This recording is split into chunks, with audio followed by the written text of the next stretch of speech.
Olá novamente. Tenho o prazer de apresentar o próximo debate. Só as casas explicam que existe uma palavra com intimidade, uma conversa sobre o tema A Casa. Tenho também o prazer de apresentar os nossos convidados, os poetas Paulo José Miranda, Maria de Sousa e Rita Taboada Duarte. Sejam bem-vindos, obrigada por estarem na Ronda Poética e na Livraria Arquivo. Tenho também o prazer de apresentar a moderadora, a escritora e jornalista Inês Fonseca Santos. Obrigada, Inês, por estar também hoje na Livraria Arquivo. Eu não me vou alongar, aproveito só este breve momento para vos convidar para às 9h30 as leituras e performance de Isaac Ferreira e às 10h30 o concerto do Rodrigo Cavalheiro, Minha Voz ecoa como um trovão. Obrigada a todos. Inês, passo a palavra. Olá, boa tarde. Obrigada, Susana, e obrigada também pelo convite para eu estar aqui hoje com estes poetas. Também já estive ali a fazer uma oficina da palavra perdida. A Maria, está aqui, vou começar aqui por este lado. A Maria, para além de poeta e editora, tem uma pequena editora que se chama Do Lado Esquerdo, com o Nuno Abrantes. Faz também muitas traduções. Aliás, é graças a ela que nós podemos ler em português poemas da Anne Sexton. E, portanto, muito te agradeço, Maria, por isso. O Paulo é romancista e poeta também. Viveu em muitas casas, como nós vinhamos a conversar quando viemos de Lisboa.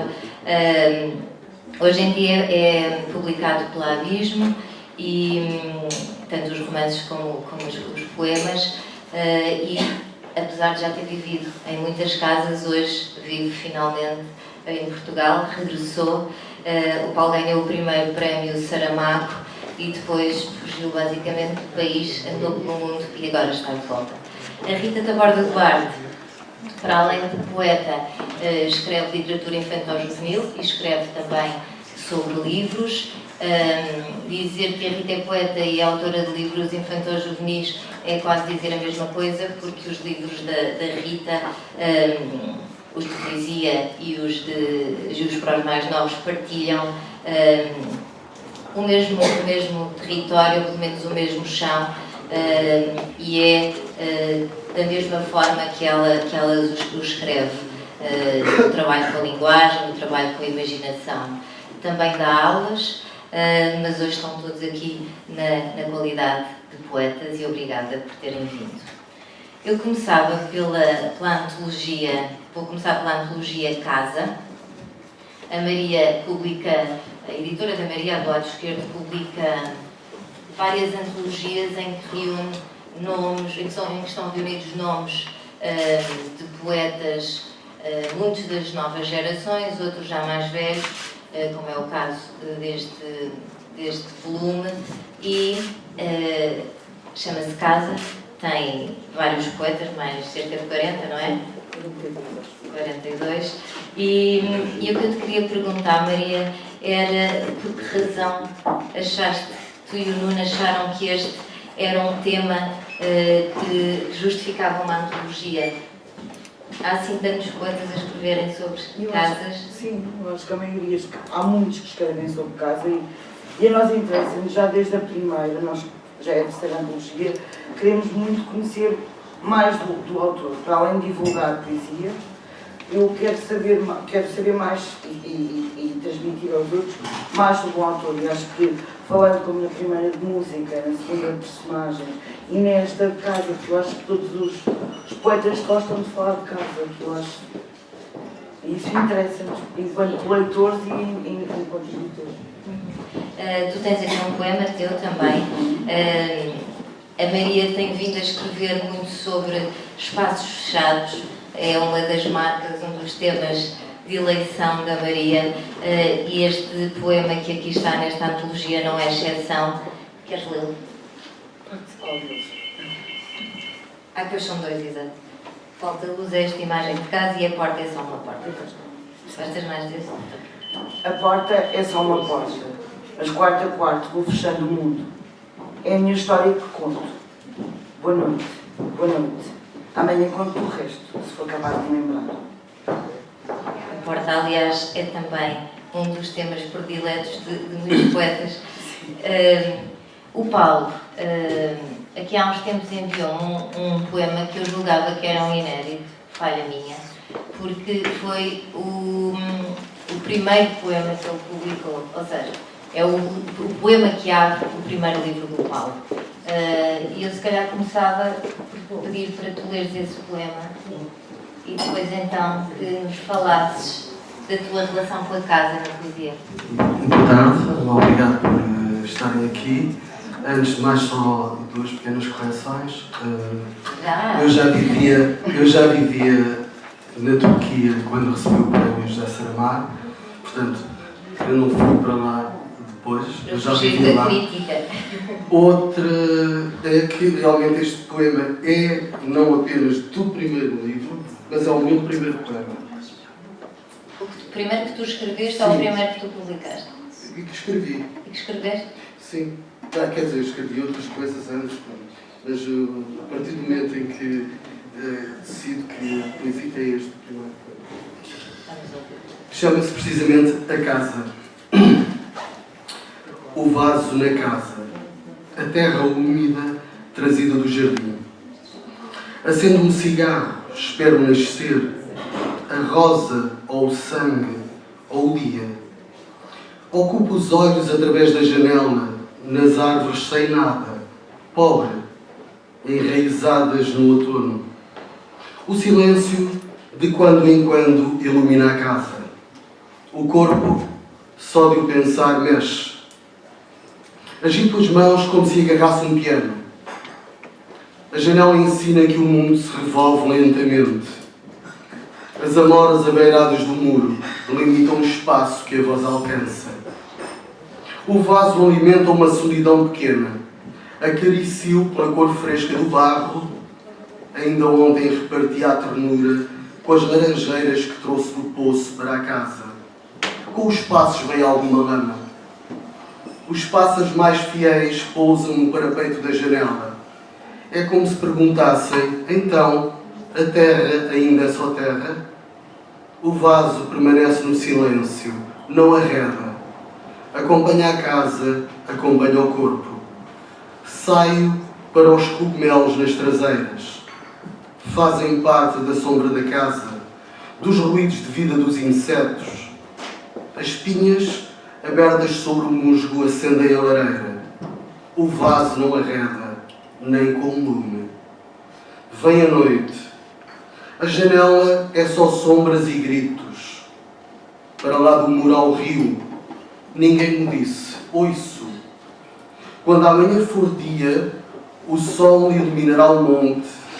Então verei o homem que aí vive com as cabras. Está sempre só. Atira pedras para longe, atinge a saudade. Dantes tinha mulher, agora só frio e passos. O vaso na casa, a terra úmida trazida do jardim. Acendo um cigarro, espero nascer. A rosa, ou o sangue, ou o dia. Gostava de ter mais um corpo, vê-lo crescer. Ainda ontem gritei para encher a casa. Bem cedo os carros cantam nas avenidas e o homem que se levanta hoje levanta-se para todos os dias. Pé ante pé, amaldiçoa a vida. O vaso mantém-se silencioso e nem arreda. Devora a terra, devora a água. A casa alimenta-se de vida. Tudo o que é morte lhe não interessa. Escuto apenas os ruídos da madeira a ceder ao fogo. Escuto de mim para mim estes versos. Queime-me a respirar o ar com os olhos parados frente às maçãs de verão. Sim, vejo a mão. Sim, vejo o vaso. Sim, vejo o fogo. Mas sim, não chega. As cidades têm portas que se fecham. Carros por onde fugir. Janelas por onde desejar. As cidades têm pontes aonde vão buscar pessoas, mas sim não chega. O vaso mantém-se silencioso e nem arreda. Alimenta uma solidão pequena. Um homem debruça sobre folhas brancas, desce junto ao vaso ou junto ao verso. Lá fora, nuvens caminham perseguindo rios. Que ramo prende um corpo a uma casa? Que água se transporta nessa vontade? O fogo, o ar, as cinzas, os olhos. A chaminé ensina, não é a memória, mas o fumo que assinala a vida. A casa alimenta-se, tudo o que é morte não interessa. Era aqui, nesta sala contígua à cozinha, que se matava a criação. Comiam até serem comidos. E ninguém perguntava por que é que se crescia. O abandono, o erro, o silêncio dos gansos. Eu e o vaso. Eduquei a sensibilidade para sofrer mais tarde. Quando amanhã for dia, o sol iluminará o monte. Então verei o homem que aqui vive, só com um grito e alguma geada cobrindo os marmelos. Obrigada, Paulo.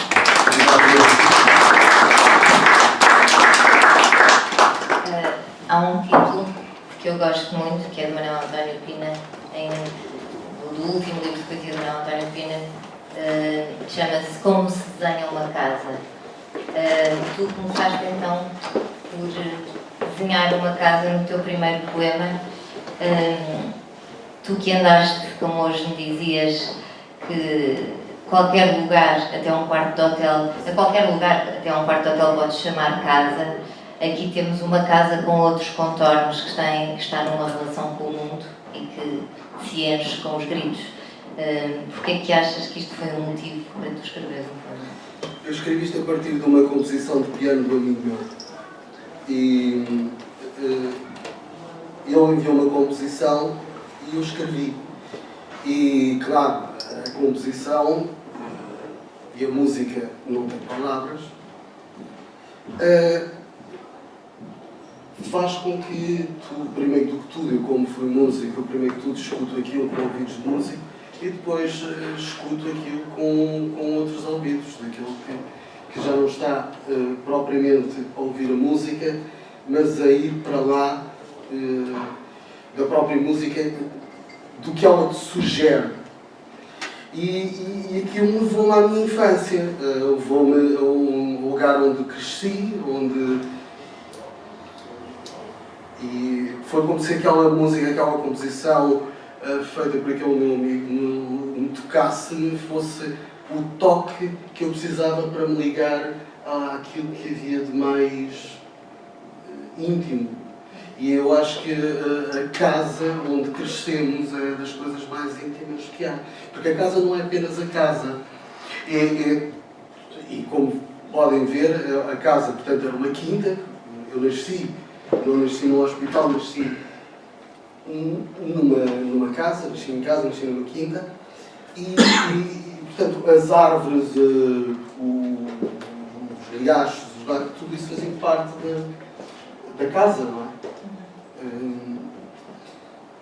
Esta é a minha relação com o poema e com a casa. Depois, ao longo da vida, fui passando de casa, sei lá. Em viver, eu já vivia em dezenas de casas, não é? Ao ponto que aquela história que estavas a falar foi passado agora há pouco tempo, há um ano, em Macau, e eu encontrei-me, depois de uma sessão de leitura, cá fora com a Matilde Campilho, que não via. Eu conheci a Matilde Campilho, tinha ela 20 anos, não a via há mais de... não via a Matilde há 12, 14 anos, entretanto ela tornou-se poeta. E começámos a falar, ficámos contentes de nos encontrar, não nos encontrávamos há muito tempo.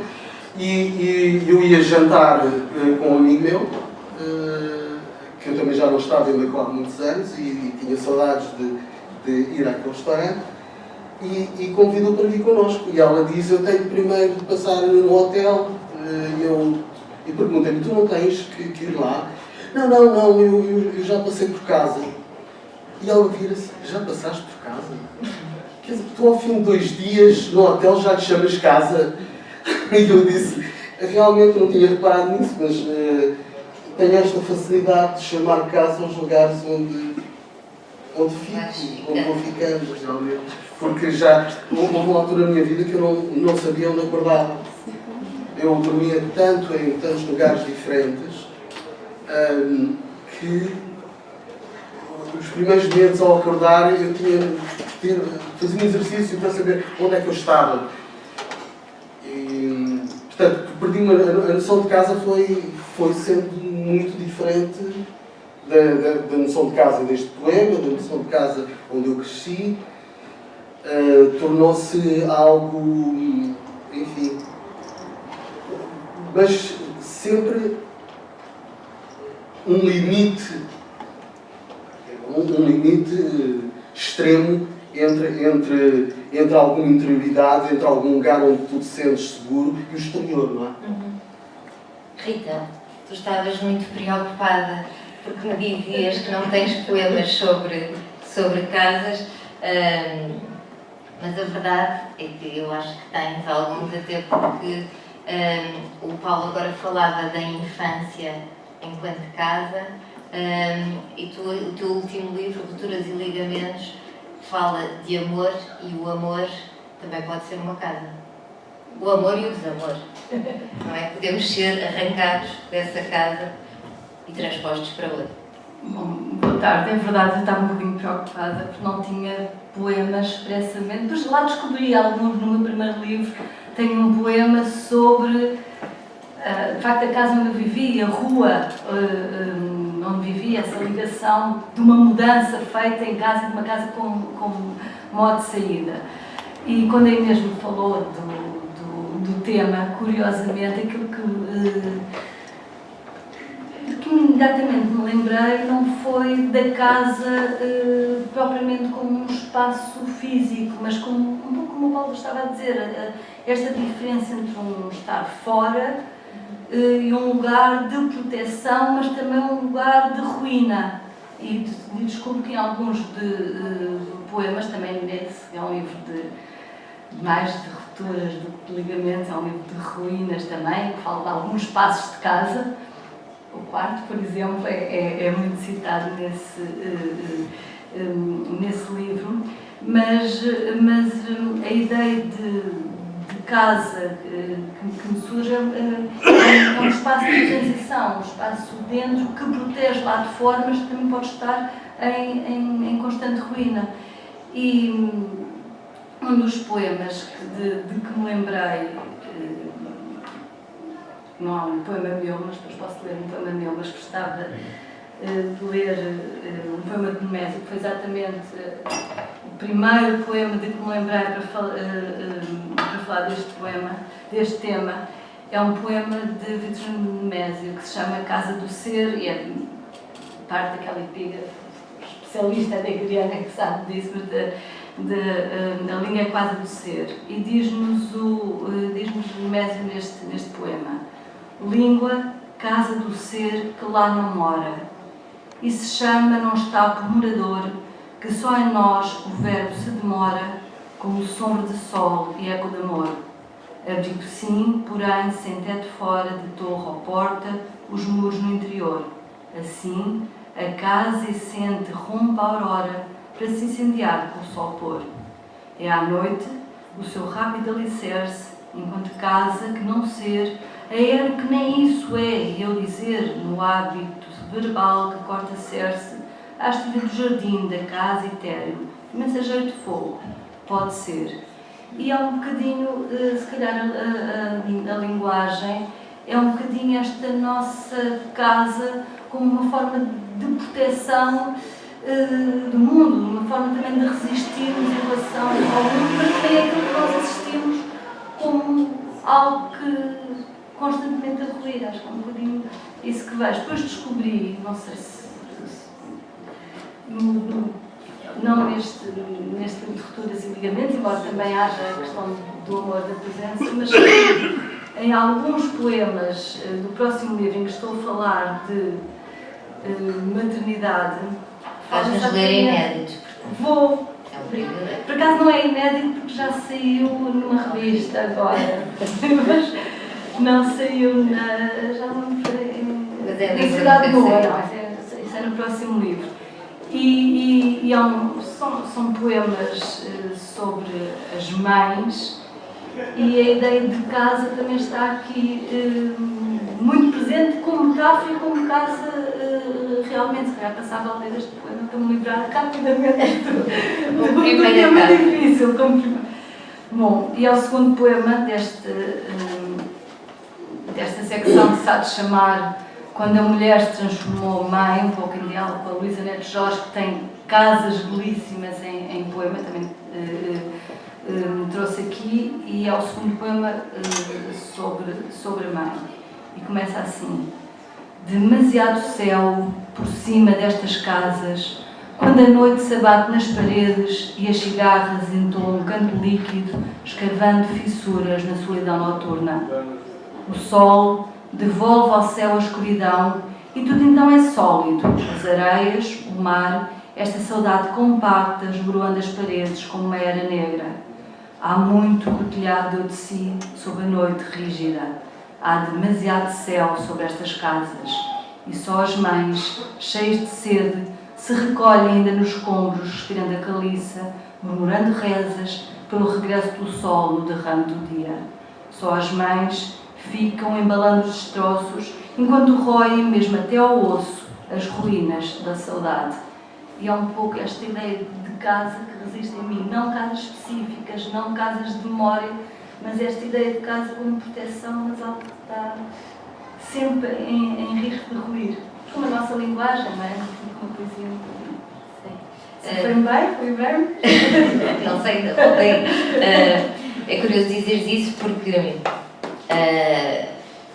eu, quando fiz uma longa entrevista a Manela António Pina, estava ele a acabar ou tinha publicado há pouco tempo, ou ia publicar ainda o último livro dele, Como se desenha uma casa, e ele às tantas diz que sempre encarou a casa como um lugar de proteção. Ao longo da obra dele é sempre assim que nos surge a casa, como um lugar de proteção, e que no fim da vida, ou pelo menos numa idade em que já tinha um longo percurso feito, ele começava a olhar para a casa como algo ameaçador. E fazia essa analogia precisamente entre a mãe e a casa, porque a mãe, sendo protetora, depois também se torna ameaçadora, precisamente por ser excessivamente protetora, por nos separar do mundo. E a casa, para ele, tornou-se então, e isso é muito bem tematizado e tratado nesse último livro dele, tem um lado ameaçador precisamente por nos separar do mundo, por não nos deixar ouvir e seguir o ritmo do mundo. Maria, tu que és uma rapariga de interiores e que gostas das casas, talvez a mim me pareça que seja como essa enumeração dos lugares que nós vamos perdendo. Sim. E como uma forma de regresso. A mim também é um tema, um dos meus temas. Eu acho que eu não regresso, eu acho que não saio da casa. A mim já me disseram que eu não consigo sair da casa. Eu respondo que só escrevo poemas de espaços confinados. Porque eu acho que a casa é ameaçadora, mas ao mesmo tempo é reconfortante, porque estamos lá sem ligações com o resto. Eu acho que ali a nossa intimidade está nu. E eu acho que é isso que eu, pelo menos na minha poesia, eu gosto. A minha intimidade está nu. E não há o fora, há sempre uma janela para o fora, mas eu nunca a passo. Porque eu gosto do meu pequeno universo muito fechadinho, que é o conforto. Que é a minha segurança. É a segurança, mas também não deixa sair. Eu acho que é isso. Às tantas, o João que está ali pediu-me para eu dar título aos vários momentos do dia de hoje, e eu fui-me socorrer do Rui Bel, que tem aquele poema, as casas. E às tantas diz, como há bocado a Susana referiu, que só as casas justificam que haja uma palavra como intimidade. Tu achas que é nesse lugar que nós, estando protegidos, portanto estamos mais à vontade e mais em contacto com as palavras? Eu acho que sim, porque quando estamos sós na casa, eu acho que não temos máscaras, estamos sós connosco.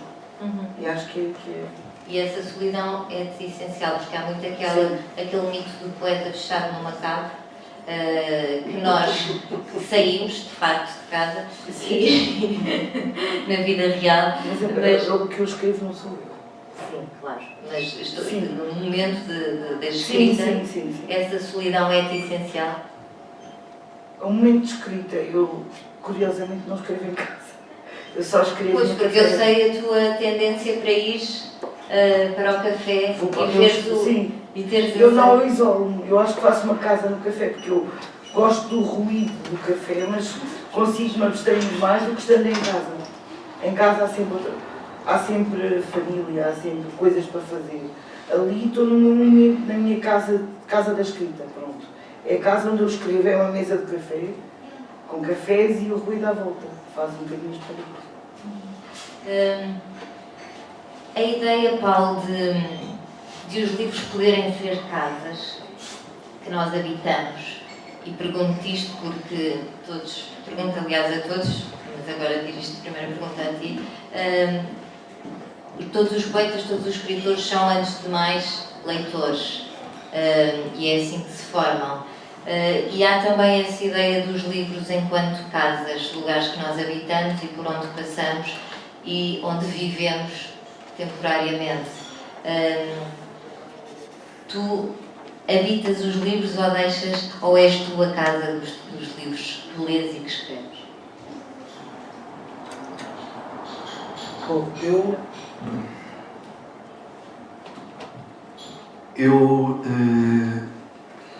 eu gostei muito dos livros de filosofia, não é? Mais do que qualquer outros livros. Li também muita poesia e mais na juventude. Continuo a ler poesia, mas não posso dizer que habito como cheguei a habitar os livros do Rui Belo, por exemplo. Falou-se há pouco o Rui Belo, do Herberto, do Pessoa. Mas mais tarde, onde eu realmente podia dizer mais do que habitar, eu acampava, era nos livros de filosofia. Eu li várias e várias vezes, algumas por razões que era obrigado. Tiraste o curso de filosofia? Sim, mas eu li várias vezes uma coisa que é estranha, mas a Crítica da Razão Pura de Kant, por exemplo, que não é um livro que seja muito poético, não é um livro que inclusivamente seja... eu acho que ele é extremamente literário, mas isso é outra coisa. Porque o trabalho da língua é extraordinário. Mas não é como estar a ler, por exemplo, quando se fala de Nietzsche e se liga Nietzsche a um texto literário, ou Platão. Platão é absolutamente um escritor maravilhoso. Mas depois disso, o livro que eu habitei mais foi o Ser e Tempo de Heidegger. Mas houve outros, e quando me lembro, os livros onde eu acampava muito tempo, períodos inteiros, e depois às vezes podia dizer que voltava a casa e mais tarde voltava a acampar, eram os livros de filosofia. E o que é que tu queres dizer quando dizes que acampavas nos livros? O que é que te retiraste daí? Porque eram períodos, eram meses e meses que ficava ali, quase como quando eu fazia caça submarina e ia nas férias de Páscoa, montava uma tenda nas rochas em Cabo Especial e ficava lá a fazer, era o mesmo. Eu chegava ali, acampava no Ser e Tempo, acampava na Crítica da Razão Pura ou até na Crítica da Faculdade de Julgar e ficava ali, meses naquilo. Portanto, aí... E depois era capaz de passar um período outra vez sem revisitar, porque entretanto ia acampar para outros lugares, não é? Ia acampar para outros livros, mas estes eu voltava sempre. Ou por uma ou outra razão. O Heidegger nunca foi por obrigação. O Kant chegou algumas vezes a ser por obrigação, mas acampava com muita frequência nesses livros. Ainda hoje acampo com gosto, faço algumas temporadas. Significa que então para ti a casa, apesar de um quarto de hotel poder ser considerado uma casa para ti, implica também tem lá dentro a ideia de permanência? Ah, Ou só na literatura? Eu uma vez algum amigo meu que me chega a Istambul e chega-me de viagem e ele vinha, ele vivia no Extremo Oriente e faz a viagem pelo Dubai, chega lá, a primeira coisa que faz quando sai do táxi é abrir uma garrafa de vodka que tinha trazido, que era extremamente rara, segundo ele, que eu não entendo disso, e depois fazer-me uma pergunta acerca do Seritempo, que ele estava com dúvida, se eu tinha lá o Seritempo para ele tirar a dúvida. E eu virei-me e disse, uma casa sem Seritempo não é uma casa, é um casebre. Obviamente que é uma piada, mas para mim, realmente há alguns livros que eu mudo, eu levo sempre comigo. Há alguns pequenos livros que me acompanham. Hoje é mais fácil porque nós temos isso também na internet, não é? Basta levar um computador e ter ligação à internet que nós temos um livro. Ou até mesmo alguns eu tenho em PDF lá, por meio de qualquer emergência. Rita, ainda não te escapaste. Se calhar agora vais ter que recorrer à Luísa Neto Jorge. Há esta ideia de se habitar a linguagem, que há pouco também falavas, e de os livros poderem ser casas onde nós permanecemos. Eu sei que a Luísa Neto Jorge é uma das casas que tu habitas, e contigo passa-se o mesmo que o Paulo, porque há essa diferença também em várias conversas com escritores. Uns dizem que habitam os livros, mas que também são a habitação dos livros, porque há essa espécie de troca. E há a própria experiência do leitor, a própria tradução do leitor quando está a ler. Claro que sim, não é? Portanto, há essa dualidade, os livros habitam-nos, nós habitamos nos livros. Mas algo que é curioso é que quando nos aparece, ou quando me apareceu, por exemplo, agora um tema como a casa, podia ser outro qualquer, a memória que me vem imediatamente é que não passou pela cabeça ser a minha memória biográfica de minha casa ou de minhas casas. Imediatamente, nem foi socorrer, imediatamente vieram à cabeça as minhas memórias de casa, que são memórias literárias de facto. E foi essas que trouxe. Lembrei-me de um poema, este poema de Nemésio, que já não lia, já não pegava em Nemésio há imenso tempo, mas foi a minha memória, não é de infância, mas já há muitos anos. E, evidentemente, a Luísa Neto Jorge. Quer dizer, quando há livros que uma pessoa habita, o que acontece é que temos de fazer obras de reestruturação. Esta é a Luísa Neto Jorge. Dar-lhes novas paredes. Tive de dar novas paredes e, de facto, são livros que habito. E, aliás, acontece uma coisa estranha com a poesia, e é isso que também se chama habitar um livro. Há poemas que nós sabemos quase de cor, não é? E que continuamos a ler, quase como se ouvíssemos as mesmas músicas e continuamos a lá estar. É como se voltássemos sempre aos mesmos sítios, apesar de já os conhecermos, já os sabermos de cor. Portanto, é essa nossa memória. E a minha memória poética, a minha memória pessoal também é composta por livros, tópicos que me aparecem. Não me ocorreu, não me ocorreu pensar em casas minhas. Depois lembrei-me, há um poema assim, um livro que escrevi em 1998, poemas escritos até lá, um livro já muito antigo, em que me lembrei que tinha de facto um poema que dizia respeito a uma casa específica.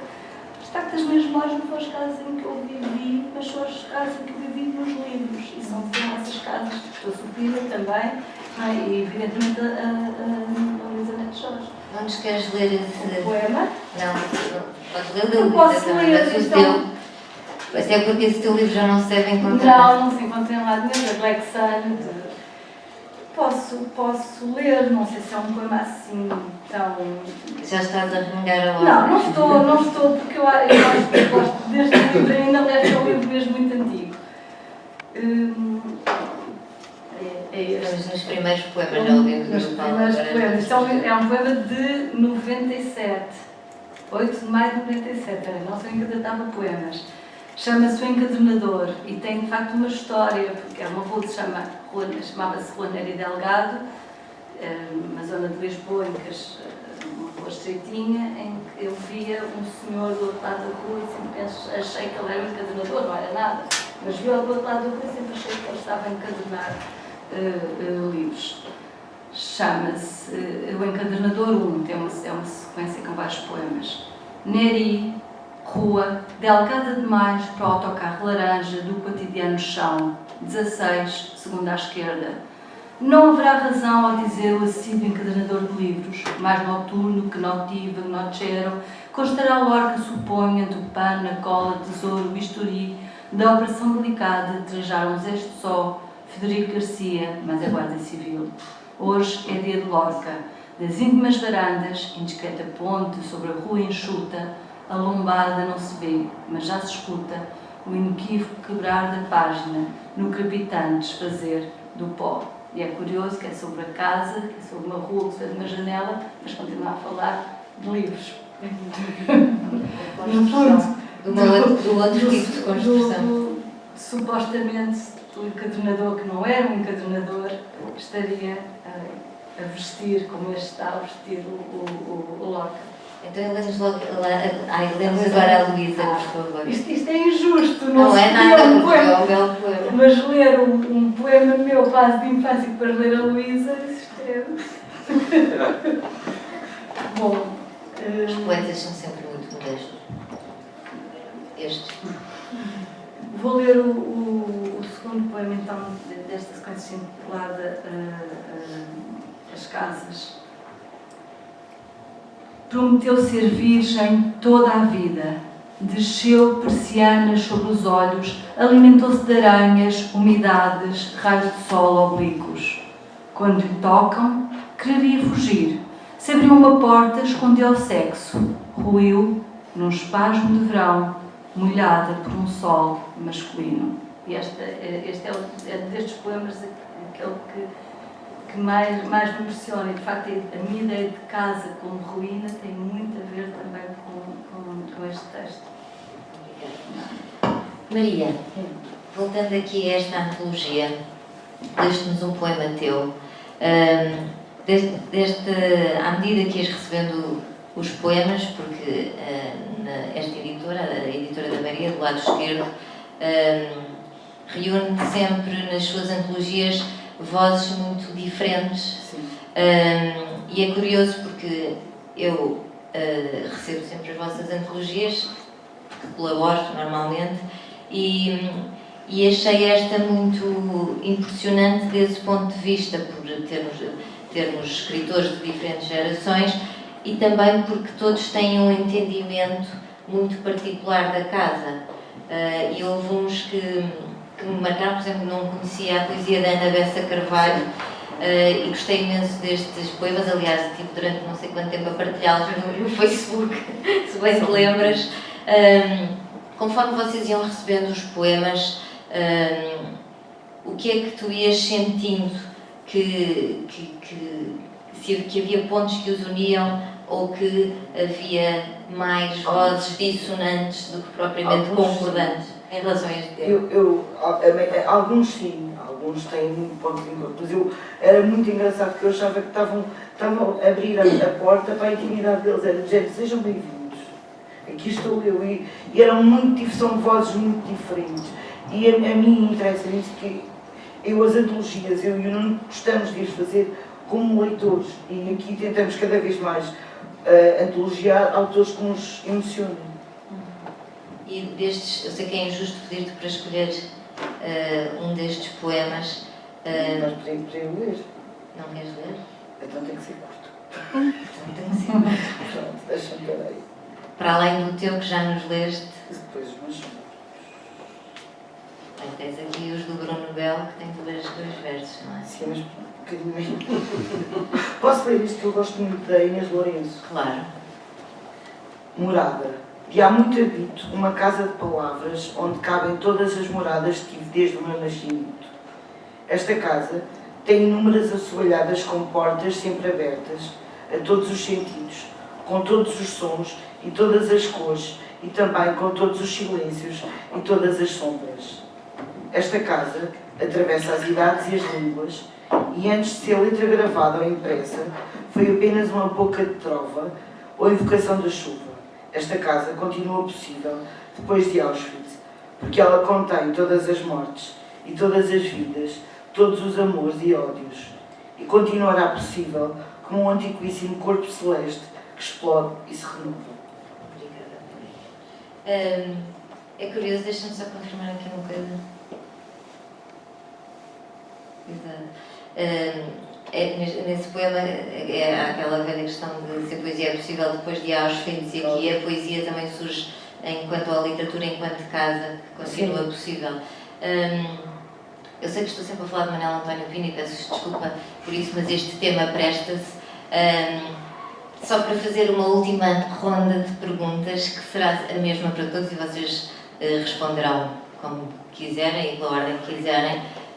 Há aqui uma parte nesta longa entrevista que eu fiz ao Manuel António Pina em que estávamos a falar sobre a questão, sobre os lugares dos poemas, os sítios onde se escrevem os poemas. E queria-vos só ler isto, porque acho que é a pergunta que eu vos quero fazer a seguir. Eu dizia ao Pina: regressemos então aos lugares dos poemas. E ele respondeu-me: alguns deles foram escritos em sítios muito estranhos. Um dos meus poemas, até lhe posso dizer onde, foi escrito a conduzir na autoestrada e foi mandado parar por um polícia. Era um poema que eu já tinha mais ou menos escrito, porque andava há muito tempo num conflito com 1 ou 2 versos. E depois pareceu-me ter encontrado uma alternativa. Já não sei se foi a definitiva, mas foi uma alternativa. De maneira que, com medo de me esquecer, tirei do bolso o primeiro papel que encontrei. Há sempre um papelinho das portagens ou de qualquer porcaria. Pulo em cima Era um envelope onde eu tinha uma carta. E o polícia disse-me assim: você anda a ler cartas enquanto conduz, pá? Eu tenho um azar. A mim acontecem-me sempre desgraças destas. Toda a gente, bem, não sei se toda a gente escreve poemas a guiar, em cima do volante e na autoestrada, mas nas coisas que toda a gente faz, eu sou sempre apanhado. Quando as faço eu, sou sempre apanhado.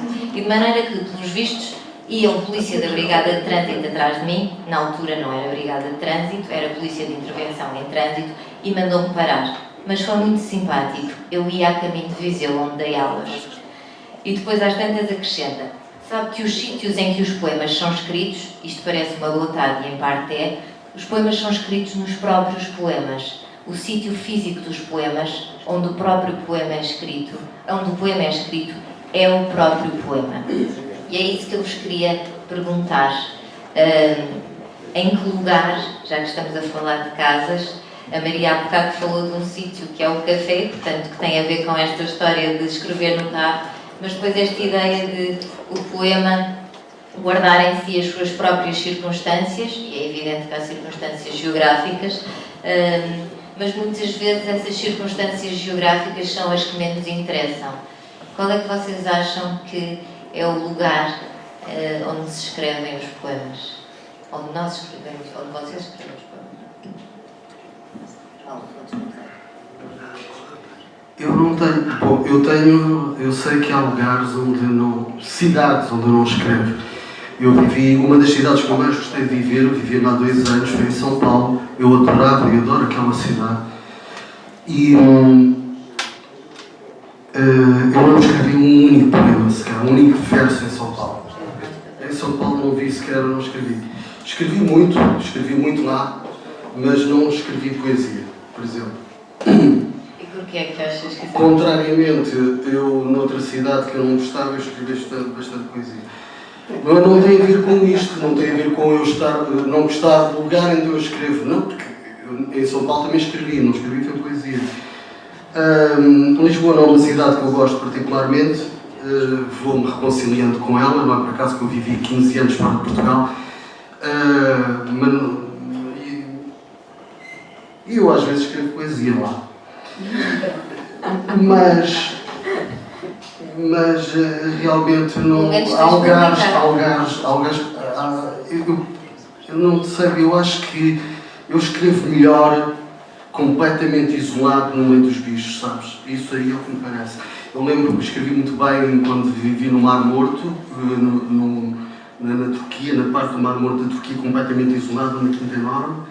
Agora, onde eu vivi 2 anos no meio do mato, 3 anos no meio do mato, onde eu escrevi 2 livros de poesia. lá no Brasil, no sul do Brasil. Parece-me que há começo a entender que há qualquer coisa, talvez, aí nisso. Agora, é algo que acontece muito comigo. Ou seja, isto é uma regra, parece-me, que é de manhã sempre, é quando acordo. Quando acordo que eu escrevo. Eu acordo geralmente sempre muito cedo e é nessa altura que eu escrevo. O resto do dia já não escrevo poesia. Isto comigo, é assim. O resto de prosa eu faço com. Mas poesia ali aquela horazita da manhã, despacho o assunto e está arrumado. Vamos ao que interessa. Não, já passaste o que interessa. Rita. Bom, eu acho que os poemas começam a ser, pelo menos comigo, os poemas começam a ser escritos nos livros que lemos, não é? Sobretudo, acaba por haver um pouco de biográfico, mesmo quando parece que há, ou de autobiográfico, mesmo quando parece que há nos livros. É uma espécie de resposta, às vezes um bocadinho enraivecida, em relação aos versos dos outros. Agora, em relação ao espaço físico concreto, eu normalmente escrevo quando tenho. Em casa não tenho sossego, portanto só consigo escrever Ainda em casa. tenho muitos filhos. Tenho. Tenho 3, não é assim tantos. 3 hoje em dia. Não são 10. Mas não vou negar. Bom, eu como era para poeta sopeira e essas coisas, pronto. Portanto, em casa não só consigo escrever a partir da 1. Também escrevo, a partir da 1, 2, escrevo, mas depois como tenho que levantar às 7, é tudo mais complicado e os versos saem um bocadinho tortos, também por causa disso.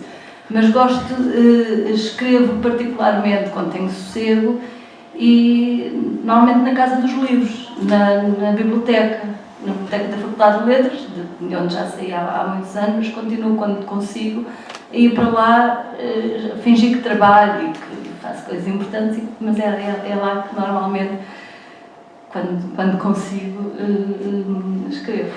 E é bom porque uma pessoa pode ir tirando vários livros à volta. Eu gosto de ter Quer dizer, versos. É mais ou menos isso, no fundo.